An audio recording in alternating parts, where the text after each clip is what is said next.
আসসালামু আলাইকুম।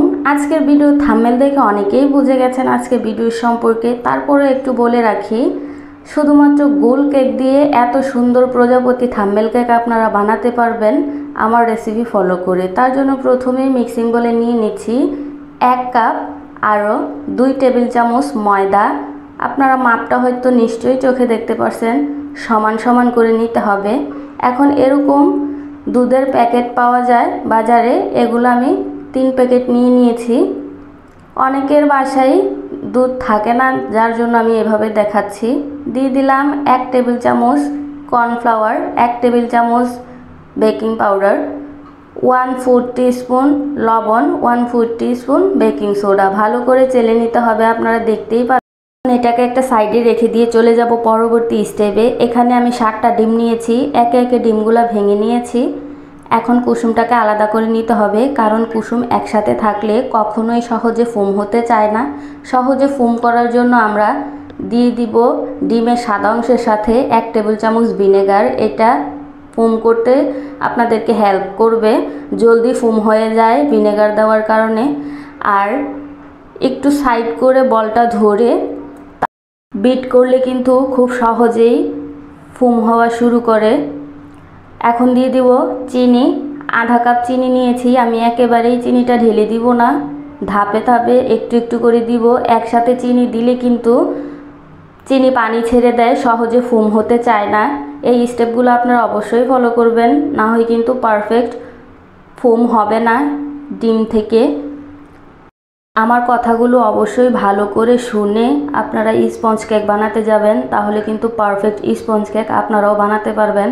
এখন কুসুম দিয়ে দিব, কুসুমটাও আমরা একসাথে দিয়ে দিব না, দুইটা দুইটা করে দিব, এতে করে ফোমটা নষ্ট হয়ে যাবে না। একসাথে দিয়ে ব্লেন্ড করতে গেলে কিন্তু ফোমটা নষ্ট হয়ে যাবে।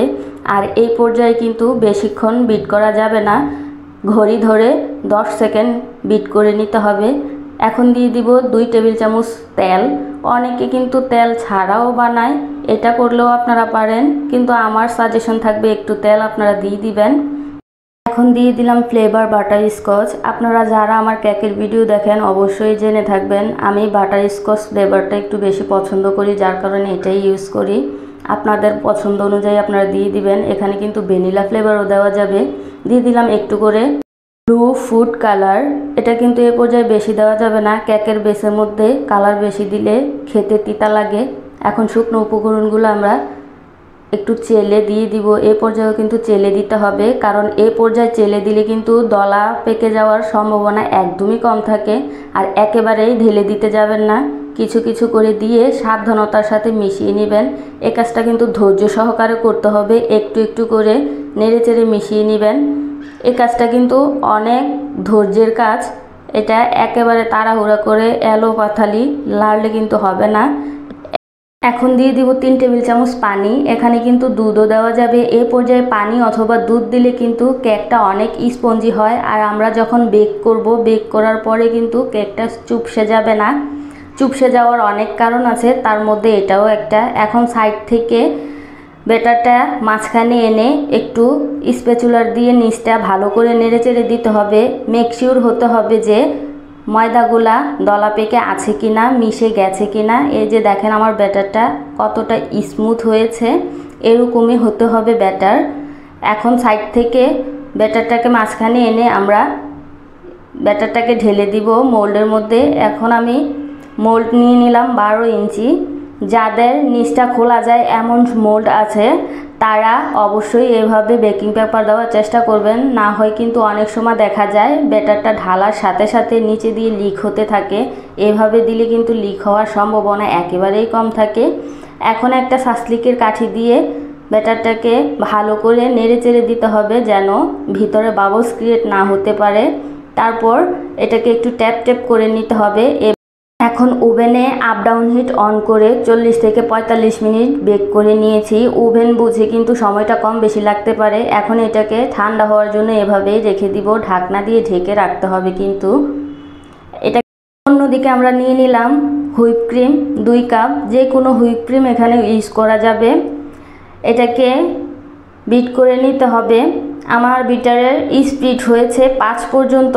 আমি এটাকে 3-এ দিয়ে বিট করে নিব। কিছুক্ষণ বিট করার পর যে সাইডে ক্রিমগুলো গিয়েছে এগুলাকে একটু স্প্যাচুলার দিয়ে মাঝখানে এনে আবারও বিট করতে হবে। এগুলা মাঝখানে না আনলে কিন্তু এগুলা আর বিট হবে না, লিকুইডে থেকে যাবে। এই যে দেখেন 5 থেকে 6 মিনিট বিট করার পরেই কিন্তু আপনারা স্কিনে লক্ষ্য করতে পারছেন আমার ক্রিমটা কতটা স্টিভ হয়ে গেছে। এ পর্যায়ে কিভাবে বুঝবেন আপনাদের ক্রিমটা পারফেক্ট হয়েছে কিনা? আপনারা স্কিনে লক্ষ্য করেন অনেকগুলা র্যাকের সৃষ্টি হয়েছে, এভাবে হলে বুঝতে পারবেন যে ক্রিমটা পারফেক্ট হয়ে গেছে। আমি আপনাদেরকে বোঝানোর জন্য একটু উলটপালট করে নিলাম, স্কিনে হয়তো অবশ্যই লক্ষ্য করেছেন। এখন আর একটু ভালোভাবে বোঝানোর জন্য আমি স্প্যাচুলারটাকে নেড়ে চেড়ে দেখিয়ে দিচ্ছি। দেখেন আমার ক্রিমটা কিন্তু পড়ে যাচ্ছে না, এরকমই হতে হবে। এখন এটাকে আমি ডিপ ফ্রিজে রেখে দিব যতক্ষণ পর্যন্ত কেকের স্লাইস না করে ফেলি। আপনারা দেখতে পাচ্ছেন কেকটা কিন্তু ঠান্ডা হওয়ার পরেও কিন্তু চুপসে যায় নাই। আমার এটা টিপস আপনারা ফলো করার চেষ্টা করবেন। আমি চেষ্টা করেছি খুঁটিনাটি সব আপনাদের সাথে শেয়ার করার, যাতে কেক বানাতে আপনাদের কোনো সমস্যা না হয়। যারা নতুন আছেন তাদের কিন্তু অনেক সমস্যা হয় কেক বানাতে। ইনশাল্লাহ আমার রেসিপি ফলো করে বানালে কিন্তু আর কোনো সমস্যা হবে না। আপনারা স্কিনে লক্ষ্য করেছেন কতটা স্পঞ্জ হয়েছে আমার কেকটা, এরকমই হবে যদি পারফেক্টভাবে আমার রেসিপি ফলো করে আপনারা বানান। এখন একটা বোর্ডের মধ্যে বড় সাইজের বোর্ড নিতে হবে এই থাম্বনেল কেকটা বানানোর জন্য। এখন আমি ক্রিম দিয়ে দিয়েছি, ভালো করে সমান তালে ক্রিমটা দিতে হবে, না হয় কিন্তু কেকটা পরে উঁচু নিচু দেখা যাবে। দেওয়া হয়ে গেলে একটা প্যালেট নাইফ দিয়ে আমি উপরটাকে সমান করে নিচ্ছি। কিভাবে নিচ্ছি আপনারা একটু স্কিনে লক্ষ্য করেন, এটা বলে বোঝানোর মতো কিছুই নেই। এখন আমি উপর দিয়ে দিব নিচের যে সমান স্লাইসটা ছিল ওইটা, আর উপরের আঁকা বাঁকা স্লাইসটা কিন্তু আমি নিচে দিয়ে দিয়েছি। এখন আবারও সমান করে আমি পুরোটা কেকের মধ্যে ক্রিম লাগিয়ে নিব। আর যে পাইপিং ব্যাগটা ছিল ওইটার মাথার মধ্যে কিন্তু আমি একটা রোজ নজেল দিয়ে দিয়েছি। এভাবে কিন্তু ক্রিম কম লাগে, আপনারাও এভাবে দেওয়ার চেষ্টা করবেন। একটা নজেল লাগিয়ে নিলে কিন্তু ক্রিমটা কম ব্যবহার হয়, নষ্ট হয় না। এখন আবারও প্যালেট নাইফ দিয়ে আমি কিভাবে ক্রিমটা সমান করে নিচ্ছি, কিভাবে ফিনিশিং আনছি, আপনারা কিন্তু একটু লক্ষ্য করলেই দেখতে পারবেন। আর যতবার ফিনিশিং দিবেন প্যালেট নাইফটাকে একটু পরিষ্কার করে নেবেন। আর যে জায়গাগুলো ফাঁকা থাকে এগুলোর মধ্যে আবারও ক্রিম লাগিয়ে সমান করে নেবেন, হয়তো ফিনিশিং ভালো করে আসবে না। কিভাবে করছি প্লিজ আপনারা একটু লক্ষ্য করেন। যারা নতুন আছেন তাদের জন্য অবশ্যই আমার ভিডিওটা হেল্পফুল হবে। এই যে দেখেন যে জায়গাগুলো অসমান থাকবে এগুলোর মধ্যে বারবার বলছি ক্রিম লাগিয়ে নেবেন। এখন উপরটাকে আমি আবারও ফিনিশিং দিয়ে নিচ্ছি। যতবার প্যালেট নাইফ দিয়ে টান দিবেন ততবারই কিন্তু প্যালেট নাইফটা পরিষ্কার করে নিতে হবে, এটা আপনাদের কাছে আমার রিকোয়েস্ট। এটা পরিষ্কার না করলে কিন্তু সহজে ফিনিশিং আসবে না। আমার টিপসগুলা ছোট টিপসগুলো আপনারা ফলো করবেন, আমি আপনাদের কাছে রিকোয়েস্ট করতেছি। এই যে দেখেন কত সুন্দর ফিনিশিং খুব সহজেই চলে আসছে আমার ছোট টিপসগুলো ফলো করলে। যারা নতুন আছেন তাদের জন্য হেল্পফুল হবে, অবশ্যই ফিনিশিং জলদি চলে আসবে। এখন কালার মিশিয়ে নিচ্ছি, কিছুটা কালার দিয়ে আমি আগে হালকা একটা কালার বানিয়ে নিয়েছি। এখন এই কালারটার সাথে আরও কিছুটা কালার মিশিয়ে আমি একটা গাঢ় কালার বানিয়ে নিয়েছি। এই যে আপনারা একটু লক্ষ্য করলেই দেখতে পারবেন দুটো কালার দিয়ে আমি আজকে কেকটা ডেকোরেশন করব। এখন কেকটার মাঝখান দিয়ে কেটে এটাকে একটু ঘুরিয়ে নিয়ে আমি প্রজাপতি শেপ দিয়ে দিব। এই কাজটা খুবই সাবধানতার সাথে করে নিতে হবে, আর বোর্ডটা কিন্তু অনেক বড় নিতে হবে। অনেকেই দেখি এই পর্যায়ে কেকটা প্যালেট নাইফ দিয়ে উঠিয়ে তারপর ঘোরাতে যায়, এভাবে আপনারা কখনোই করতে যাবেন না, তাহলে কিন্তু কেকটা পড়ে যাওয়ার সম্ভাবনা বেশি। আমার মতো করার চেষ্টা করবেন, আমি আপনাদেরকে দেখিয়েছি কিভাবে করতে হবে, একটু লক্ষ্য করবেন প্লিজ। এখন উপর থেকে একটা দাগ টেনে নিন যাতে করে দুই সাইড থেকেই সমান করে কাটা যায়। কিভাবে কেটে নিচ্ছি আমি আপনাদেরকে কিভাবে বুঝাবো জানি না, একটু স্ক্রিনে লক্ষ্য করে আপনারা বুঝে নেবেন। এটা বলে বোঝানোর মতো কিছুই নেই, এটা দেখে বুঝে নিতে হবে। এই যে কাটা শেষ হয়ে গেছে, এখন আমি দুই সাইড থেকেই ক্রিম লাগিয়ে নিব। আর অবশ্যই রোজ নজেল দিয়ে লাগিয়ে নেওয়ার চেষ্টা করবেন, এতে করে ক্রিম বেশি পড়বে না আর ক্রিমটাও নষ্ট হবে না। এখন আমি প্যালেট নাইফ দিয়ে ক্রিমটাকে সমান করে নিচ্ছি। এ পর্যায়ে কিন্তু অনেকেরই প্রবলেম হতে পারে, তাই আমি এটাকে স্কিপ করিনি আপনাদেরকে ভালো করে বোঝানোর জন্য। এখনও কিন্তু প্রথম স্টেপটাই ফলো করতে হবে। আমি আপনাদেরকে আগেই বলেছি যে অসমান জায়গাগুলো থাকে এগুলোর মধ্যে একটু একটু করে ক্রিম দিয়ে দিবেন আর সমান করে নেবেন।